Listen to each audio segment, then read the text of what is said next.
Assalamualaikum warahmatullahi wabarakatuh. Saya Neofileika Darmawan dari Fakultas Psikologi Universitas Merdeka Malang. Saya ingin mempresentasikan hasil kerja saya untuk mata kuliah kewarganegaraan dengan tema kesetaraan gender. Apa itu kesetaraan gender?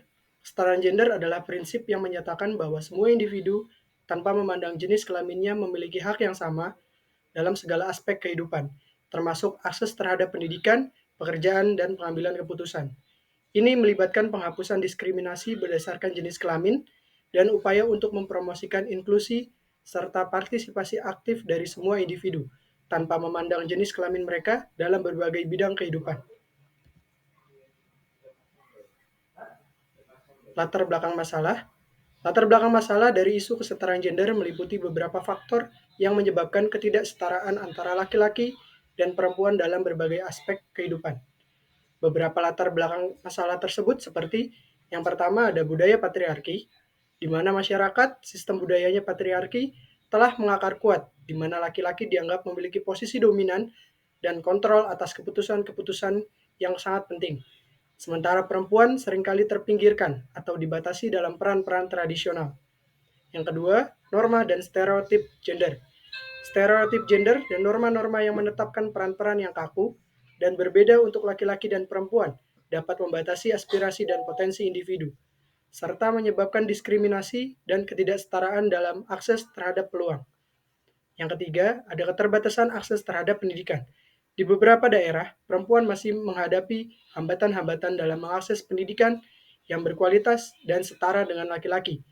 Hal ini dapat disebabkan oleh faktor-faktor ekonomi, sosial, dan budaya. Kemudian ada identifikasi masalah. Pertama, akses terhadap pendidikan yang terbatas. Di beberapa wilayah, perempuan masih mengalami hambatan dalam mengakses pendidikan yang setara dengan laki-laki, baik karena faktor ekonomi, budaya, atau sosial. Kedua, ketidaksetaraan dalam pasar kerja. Laki-laki dan perempuan seringkali menghadapi perbedaan perlakuan dan pembayaran yang tidak adil di tempat kerja. Perempuan cenderung mendapat gaji yang lebih rendah, kesempatan promosi yang lebih sedikit, dan mengalami diskriminasi dalam rekrutmen dan penempatan pekerjaan. Ketiga, ada kekerasan gender. Kekerasan terhadap perempuan termasuk pelecehan seksual, kekerasan dalam rumah tangga, perdagangan manusia, dan praktik-praktik berbahaya lainnya masih menjadi masalah serius di seluruh dunia. Kekerasan ini tidak hanya merusak fisik dan emosional, tetapi juga membatasi kebebasan dan kemandirian perempuan. Kemudian ini adalah salah satu contoh hasil wawancara saya dengan seorang mahasiswi bernama Sarah, yang seorang mahasiswi semester 5 jurusan Ilmu Komunikasi. Dari wawancara dengan Sarah, mahasiswa semester 5 jurusan Ilmu Komunikasi dapat disimpulkan beberapa hal. Yang pertama, Sarah memiliki pemahaman yang kuat tentang pentingnya kesetaraan gender sebagai hak fundamental bagi semua individu. Baginya, kesetaraan gender bukan hanya tentang memberikan kesempatan yang sama, tetapi juga menghapus diskriminasi dan stereotip yang menghalangi perkembangan seseorang berdasarkan jenis kelamin. Kedua, meskipun Sarah tidak mengalami diskriminasi langsung atau perlakuan tidak adil berdasarkan jenis kelamin di kampus, dia menyadari bahwa beberapa mahasiswa mungkin menghadapi stereotip atau pengharapan yang tidak adil terkait gender mereka dalam lingkungan akademia. Ketiga, Sarah menggarisbawahi pentingnya pendidikan tentang kesetaraan gender sejak dini di sekolah dan perlunya dukungan dari lembaga pendidikan untuk memastikan kebijakan dan praktik yang mendukung kesetaraan gender. Dia juga menyoroti pentingnya membangun kesadaran dan memperjuangkan kesetaraan gender di masyarakat secara keseluruhan. Dengan demikian, kesetaraan gender bukan hanya masalah individu, tetapi juga merupakan tanggung jawab bersama untuk memastikan lingkungan yang inklusif dan adil bagi semuanya. Lalu, ada alternatif kebijakan. Yang pertama, program pendidikan kesetaraan gender.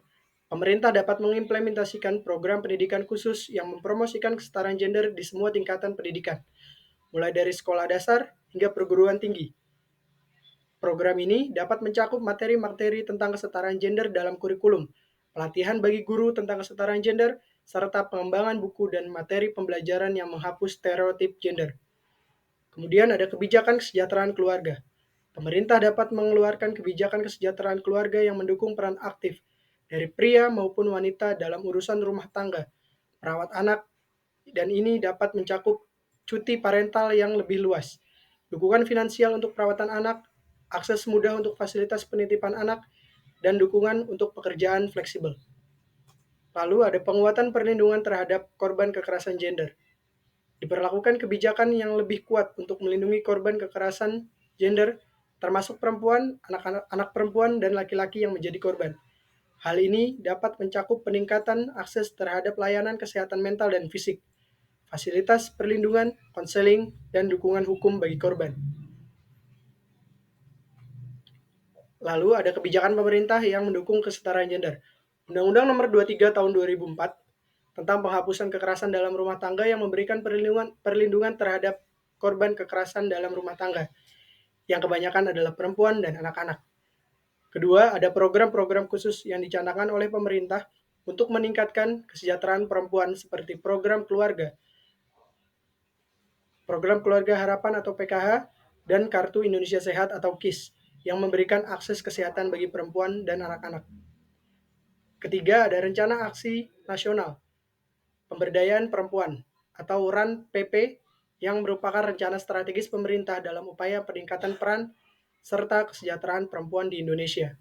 Namun demikian, implementasi dan penegakan undang-undang serta kebijakan tersebut masih memerlukan upaya yang lebih besar untuk mencapai kesetaraan gender yang lebih baik di Indonesia.